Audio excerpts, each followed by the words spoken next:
She sows the shadows to the heels of those who are about to lose them, whose toes have already begun the slow departure from the ground, whose architecture of attachment to this world is coming loose.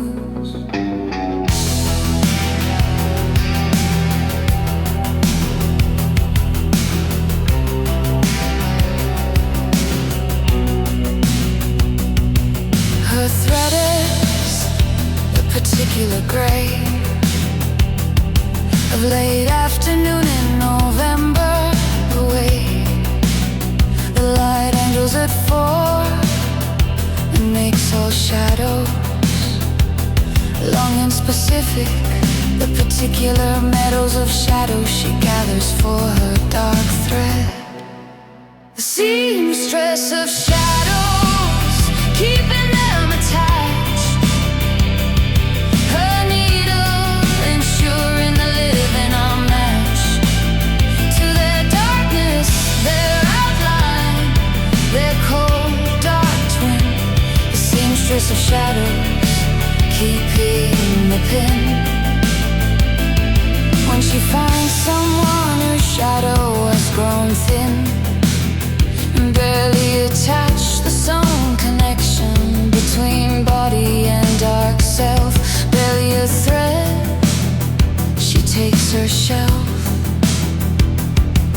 of grey thread and begins the careful repair. The seamstress of shadows, keeping them attached. Her needle ensuring the living are matched to their darkness, their outline, their cold dark twin. The seamstress of shadows, keeping the pin.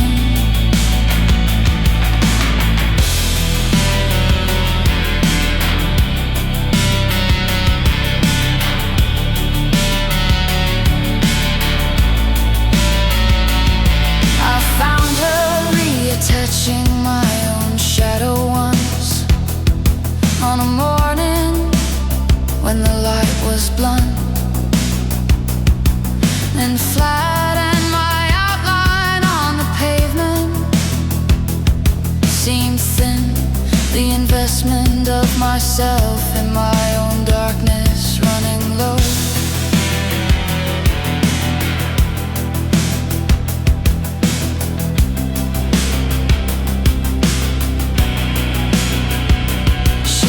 Quickly, her thread invisible, the repair not entirely credible to the rational eye. But by afternoon, my shadow had its full depth, the boon of her attention, restoring what the winter had thinned. The seamstress of shadows, keeping them attached. Her needle ensuring the living are matched to their darkness, their outline, their cold dark twin. The seamstress of shadows, keeping the pin.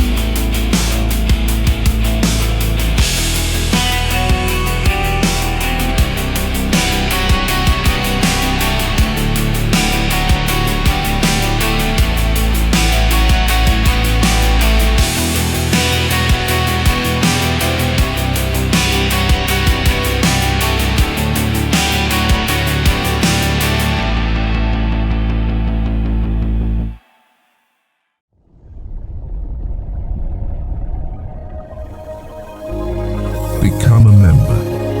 Join our circle of shadows, pay less than $1 a month. Help us grow, join now.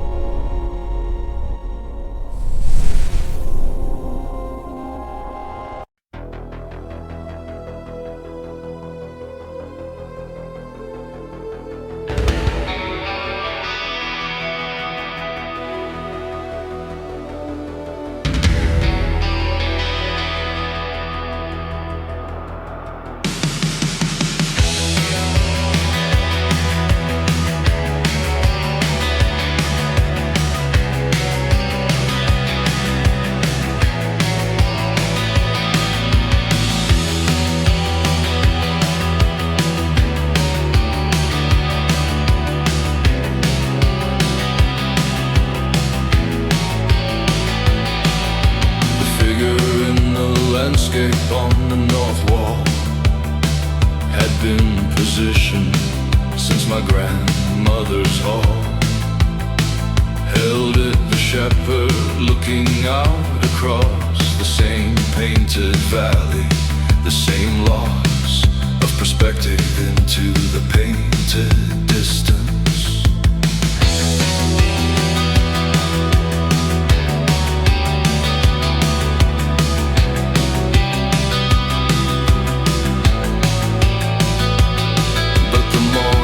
After the particularly dark November night, when the rain left its mark on every window and the temperature fell into something the thermometer could tell, but the body felt is something more than cold. The painting that moved, the shepherd now faces the other direction. The familiar places in the landscape seen now from the opposite view. The painting that moved and nobody knew.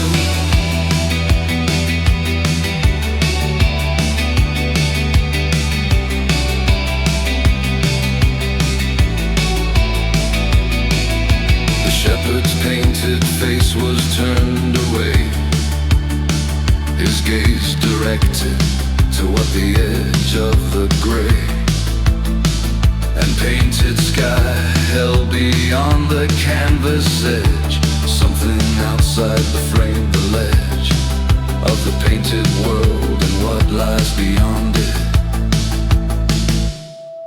The painting that moved, the shepherd now faces the other direction. The familiar places in the landscape seen now from the opposite view. The painting that moved and nobody knew. I said nothing to the house's other occupants, filed the change among the reluctance. Facts of the house, particular character, the small, impossible, singular events that old houses accumulate without explanation. By Christmas, the shepherd had returned to his original position, the learned and patient facing of the valley restored. I checked the canvas closely, explored the paint for signs of handling. The paint was undisturbed. The painting that moved, the shepherd now faces the other direction. The familiar places in the landscape seen now from the opposite view. The painting that moved and nobody knew.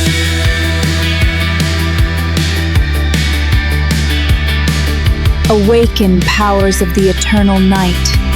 I summon thee, spirits of shadow and light. Rise and obey my will.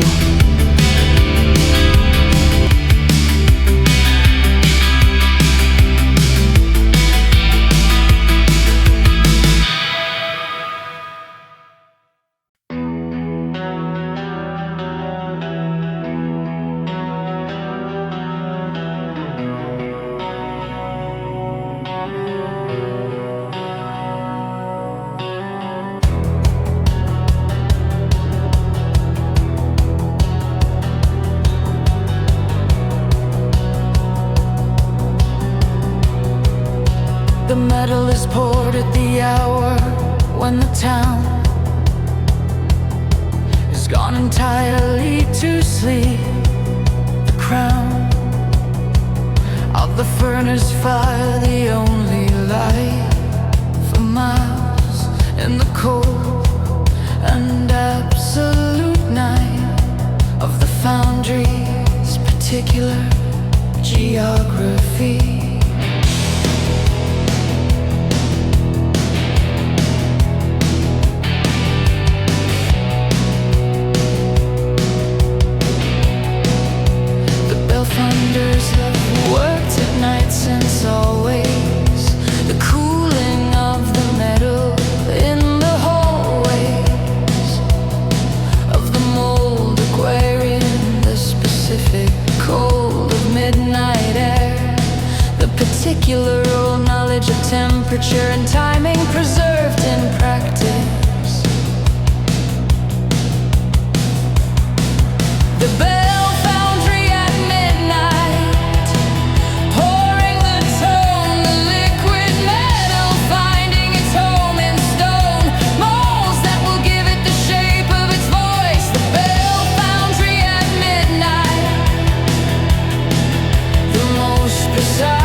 to the transformation of the metal, from molten possibility to the settled form of the bell that will ring for a century.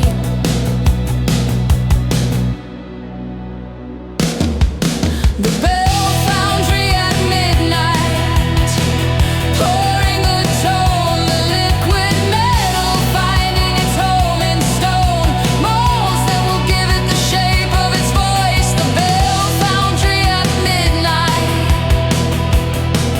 the most precise choice.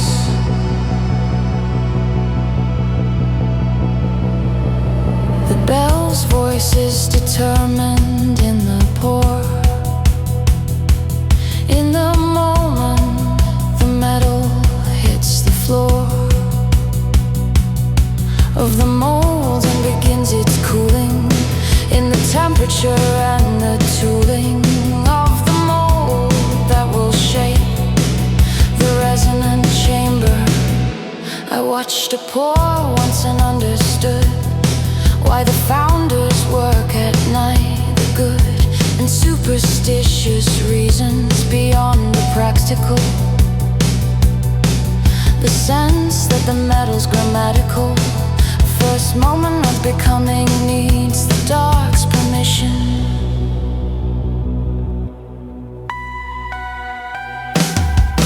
The bell foundry at midnight, pouring the tone, the liquid metal finding its home in stone, molds that will give it the shape of its voice. The bell foundry at midnight, the most precise choice.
November, I call your name in the old manner, the invocation of the dark. November's banner of bare branches and diminished light, the first month of the genuine night that winter unfolds across the shortened days.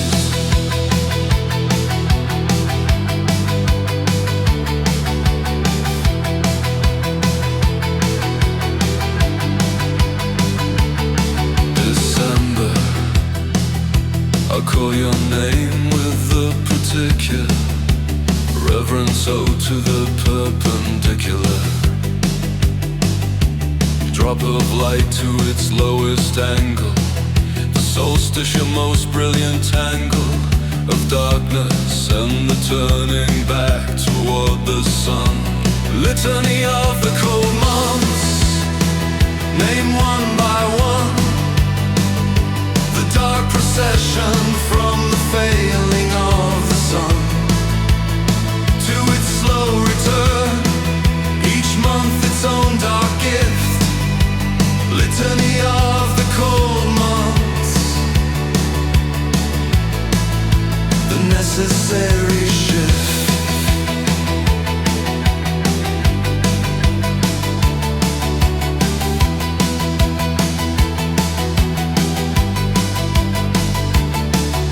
January, I call your name in the tradition of the ones who saw in your cold condition, not deprivation, but the pure severity of everything essential clarity that only cold this complete can offer. Litany of the cold months, name one by one, the dark procession from the failing of the sun to its slow return, each month its own dark gift. Litany of the cold months, the necessary shift.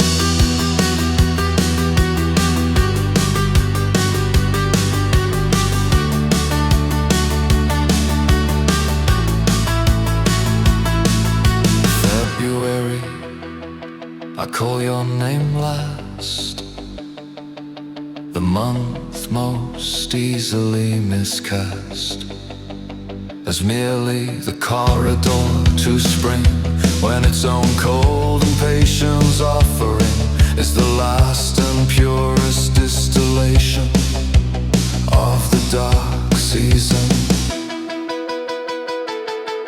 These 4 cold months of my liturgical year, their procession from November to the clear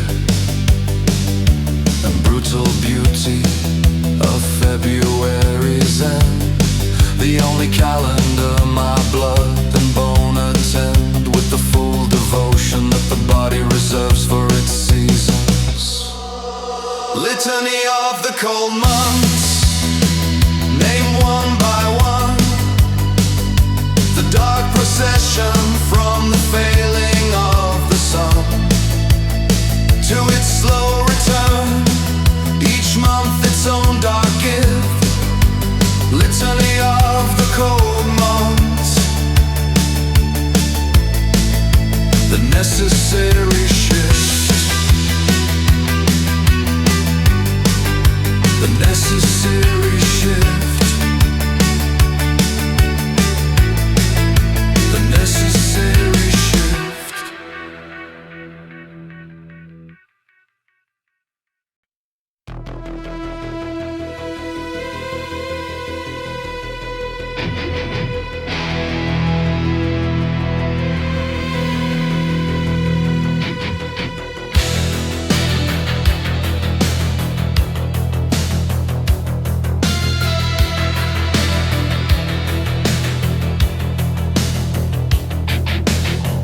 She works between the language of the sleeping and the waking, the particular keeping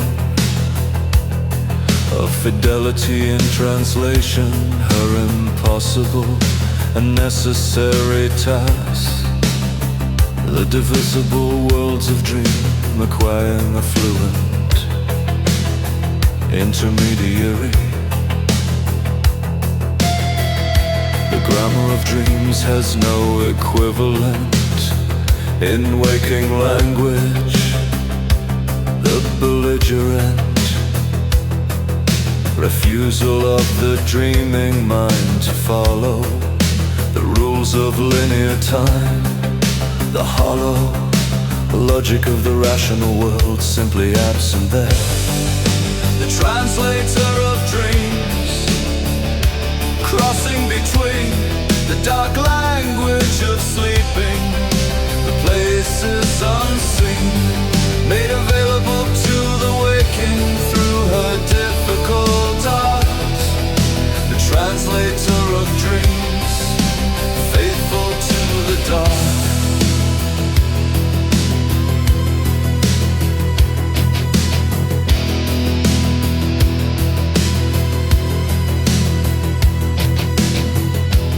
Told me that the word in dreaming for the person you loved and lost is more cult tense than any waking language allows. A word that simultaneously vows and mourns and desires and releases all at once. The translator of dreams, crossing between the dark language of sleeping, the places unseen, made available to the waking through her difficult thoughts. The translator of dreams, faithful to the dark.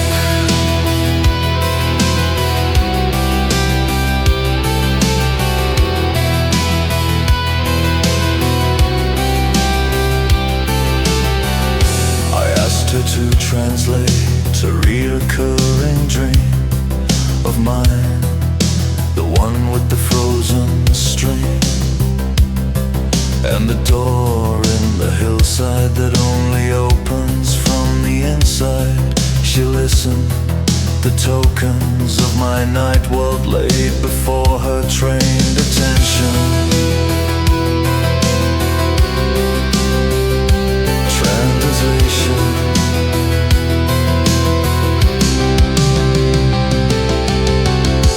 Her translation was longer than the dream itself, the compressed night language from the shelf of the unconscious expanding in her rendering into something I had spent years wondering about without ever finding the right waking words. The translator of dreams, crossing between the dark language of sleeping, the places unseen, made available to the waking through her difficult art. The translator of dreams, faithful to the dark. Faithful to the dark.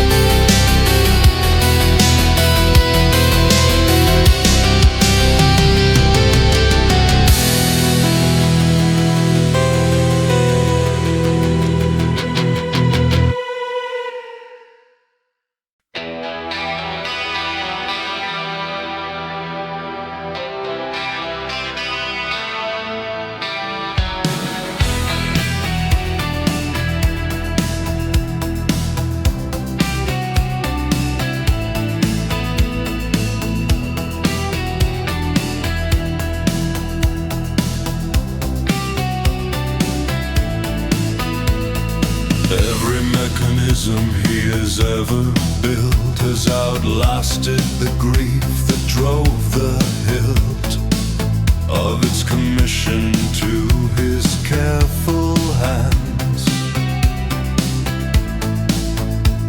The grief requesting something that withstands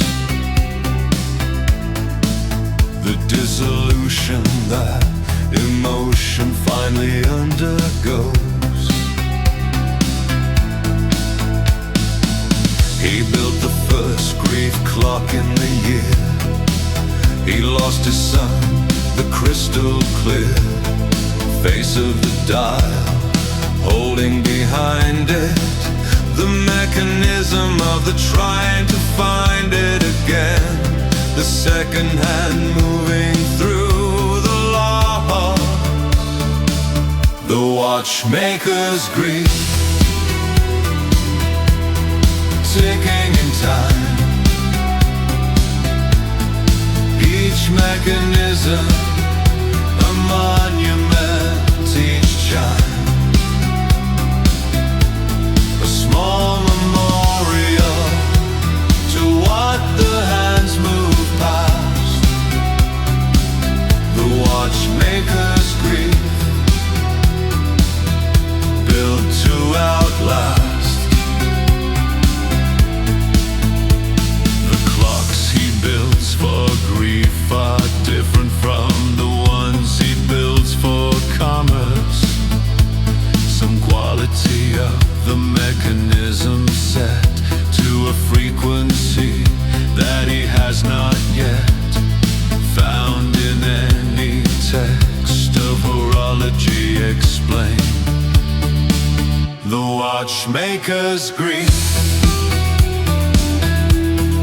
ticking in time. Each mechanism, a monument, each chime,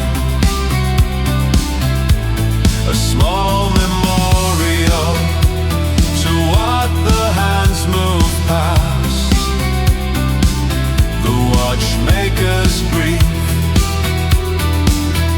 built to outlast those who have received his grief. Clocks say the time they keep is not the ordinary day, divided into hours, but something else, some truer time. The body holds itself to beneath the surface of the clock-governed world. I carry his smallest grief clock in my pocket, the size of a coin, the locket of its case engraved with nothing, the face showing no numbers, just the space of time without division, moving anyway. The watchmaker's grief, ticking in time, each mechanism, a monument, each chime, a small memorial to what the hands move past, the watchmaker's grief, built to outlast.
The dark botany, the dense and unexplored territory of plants that photosynthesis has made its grants to darkness, the ones that feed on what is not the sun.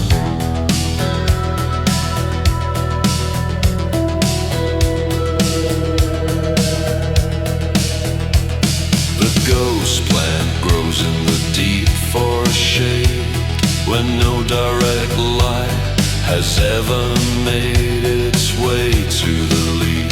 The entirely pale and chlorophyll-free plant, the tale of a different relationship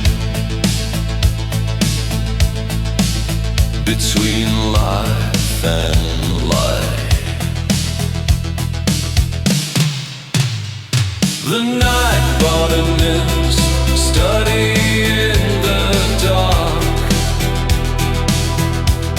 His greenhouse has no windows and no spark, a photon reaching any leaf inside. The night botanist, tending the dark side.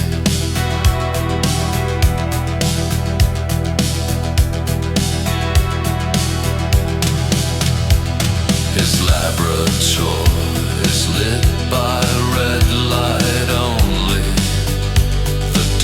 spectrum wavelength, the lonely end of the visible, the color that plants in his care find duller than darkness, and therefore closer to their natural condition.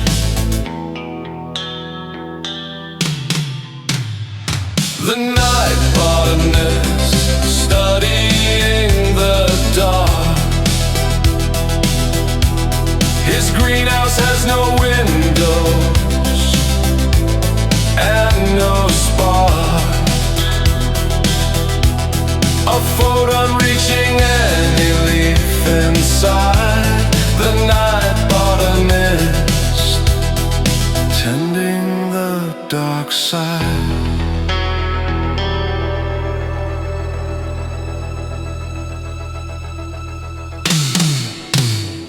I visit the dark greenhouse in December, the extraordinary and the remembering smell of something alive in complete darkness, the particular and sweet starkness of growth without life,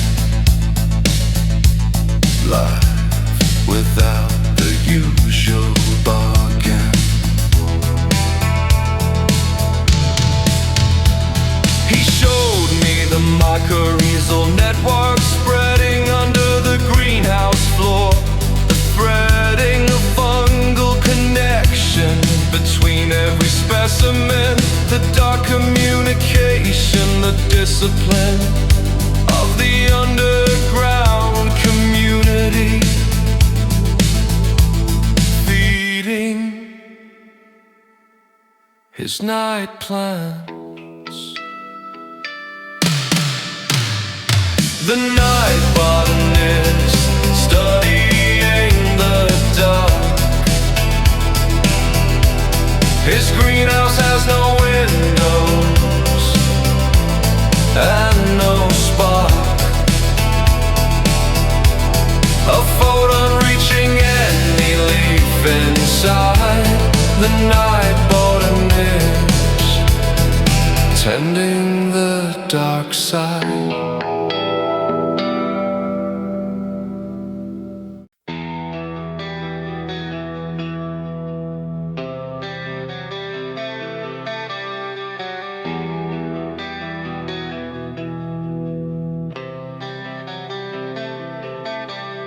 Somewhere the calendar is stuck on the 10th month, the year permanently at the length of shadow that October casts at 3. The light permanently amber the tree, outside permanently at the peak of its turning.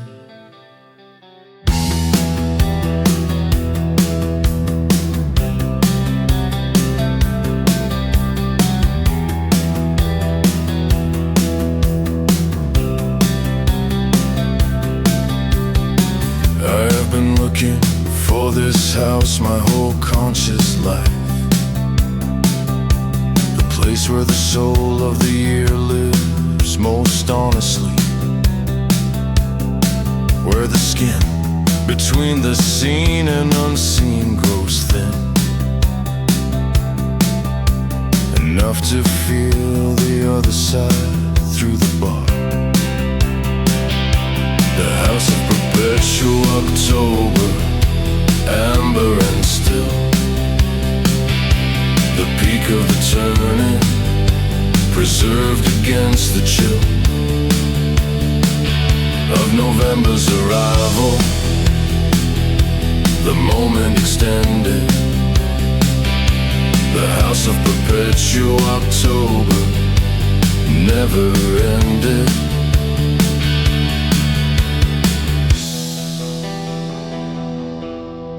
The residents of such a house would need no calendar to know the specific creed of the month, the particular devotion required. The extraordinary slow motion of leaves giving their color before the giving up. The house of perpetual October, amber and still. The peak of the turning, preserved against the chill of November's arrival. The moment extended. The house of perpetual October never ended. I have lived in this house only in my sleeping. The dream version carefully keeping.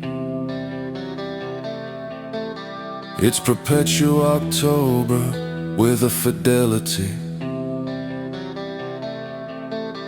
that the waking world's inability to hold any month past its appointed term denies me. But there are October evenings when I come close enough to feel the perpetual hum of that house's season in the actual air. When the angle and the color and the rare particular dusk of the real October is exact enough.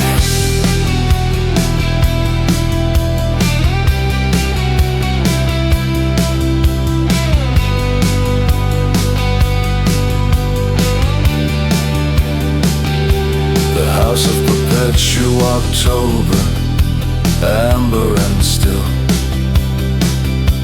The peak of the turning, preserved against the chill of November's arrival. The moment extended. The house of perpetual October never ended.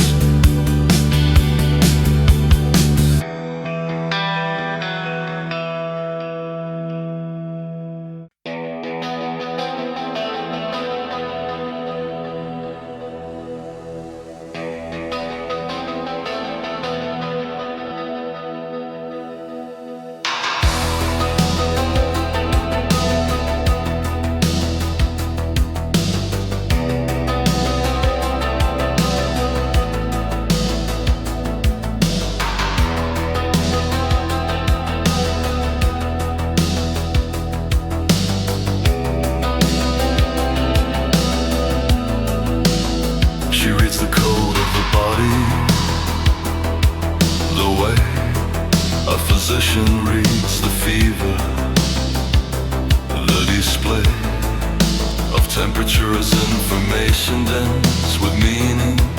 The particular immense and articulate code of grief, her specialty.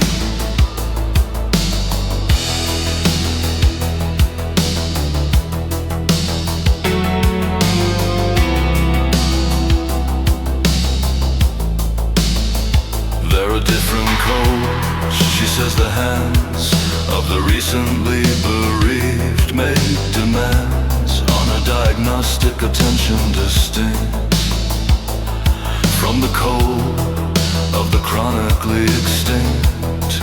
In their care for themselves, the code of abandonment, its own register, the cold reading, taking the temperature of grief, the diagnostic code that offers no relief but names precisely what the body holds. The cold reading, what the winter unfolds.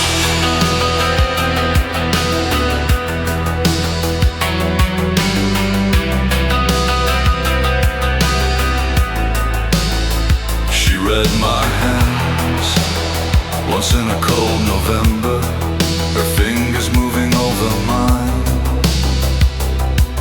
The ember of her attention finding every gradient of cold, the specific obedient story my hands were telling about my particular winter. The cold reading, taking the temperature of grief, the diagnostic code that offers no relief but names precisely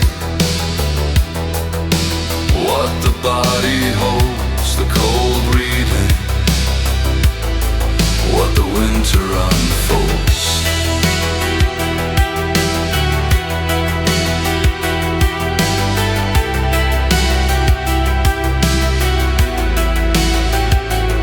She said the cold in my right hand was all grief, the long accumulated brief and recurring sorrows of the years compressed into the temperature of what the wrist holds in its particular pulse of cold. The left hand she read is more recent, the colder temperature of something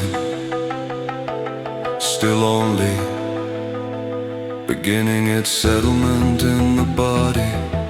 The new grief that nobody around me could detect, but her cold reading confirmed. The cold reading, taking the temperature of grief, the diagnostic code that offers no relief but names precisely what the body holds. The cold reading, what the winter unfolds.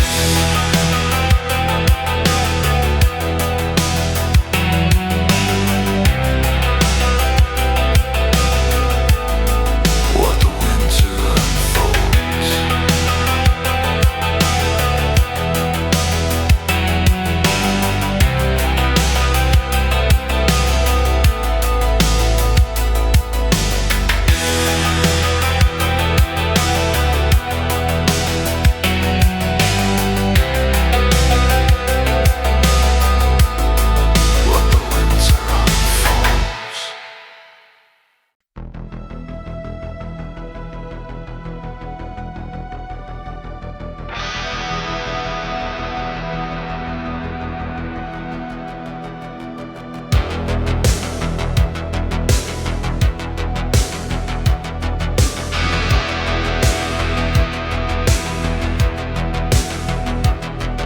The dark song does not resolve, its final chord does not arrive at the comfortable board of the tonic, does not provide the closing of the harmonic circle, the composing left deliberately incomplete, the ear left suspended.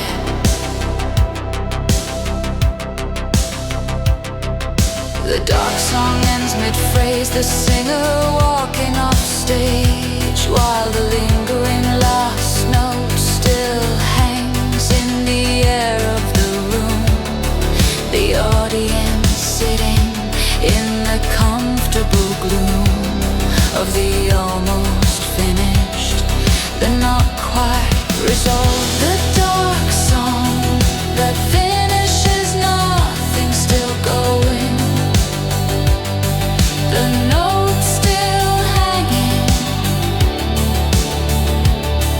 the darkness still showing, no sign of conclusion, no fall to the ground.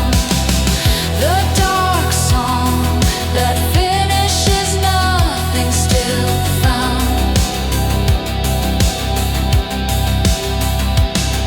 We live in the middle of the unresolved chord, in the space between the struck and the explored.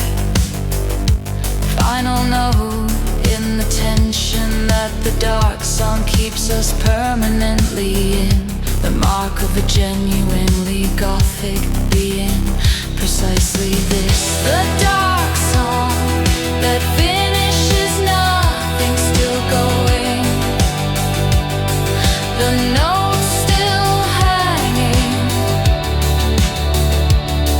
the darkness still showing, no sign of conclusion, no fall to the ground.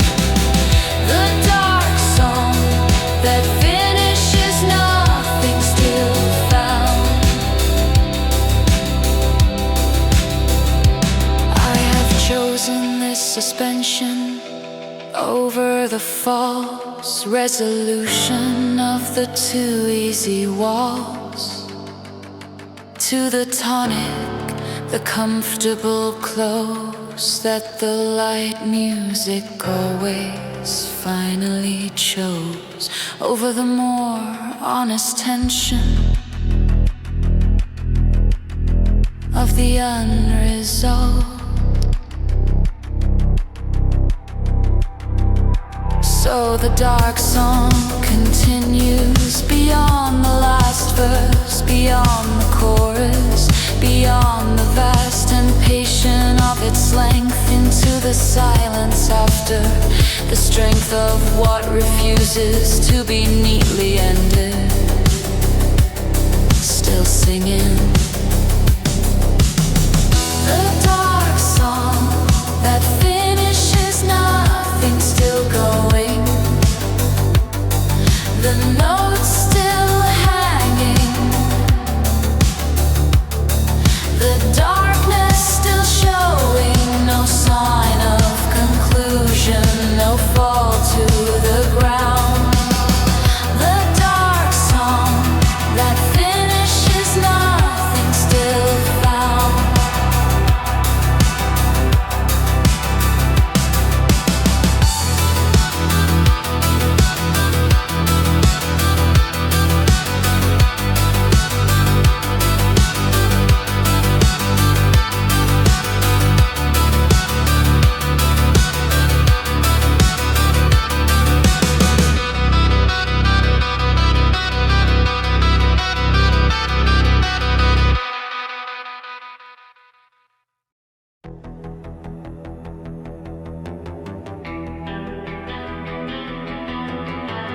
Gothic Vault.